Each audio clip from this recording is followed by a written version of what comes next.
it was a finals rematch in Milwaukee. The Suns did not have Booker, but this one was closer than I expected.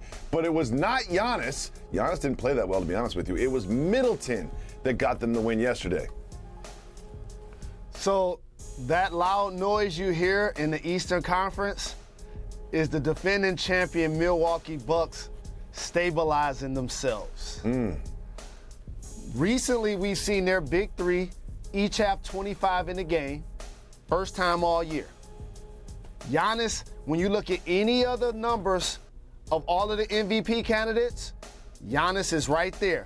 Going into this game, he's had his highest player efficiency rating, not only of his career, but one of the highest of all time.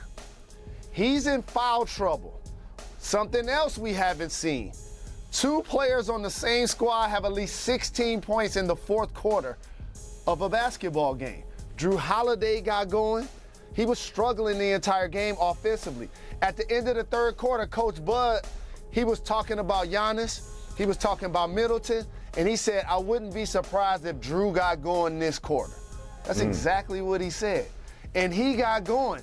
Giannis kept fouling, bad reach-in foul, terrible decision, got him out of the game, it happens.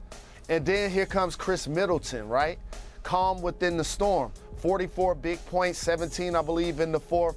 And I like that dagger that he made on the right side.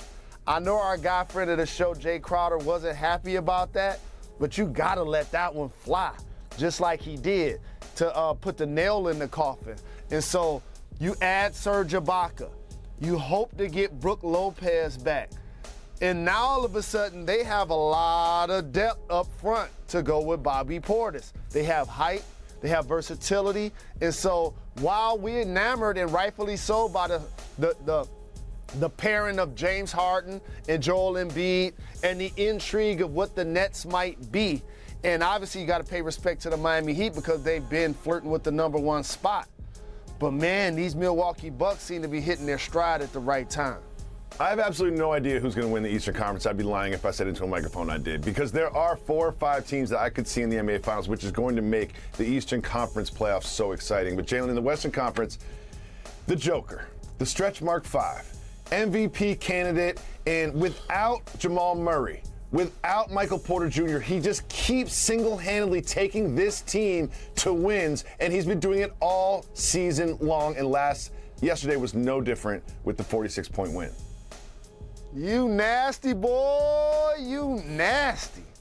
Dog, we need to stop taking the Joker for granted. Let me be the person that says that. Because he's not a high flyer, and he's not catching lobs, and he doesn't have an array of high-flying moves that are in the top 10 on SportsCenter, we overlooking 46, 12, and 11? Is that what we doing right now? Playing without Jamal Murray and hoping to get both of he and Michael Porter Jr. back? And that was a nice win over the Pelicans, who've played some pretty good games recently.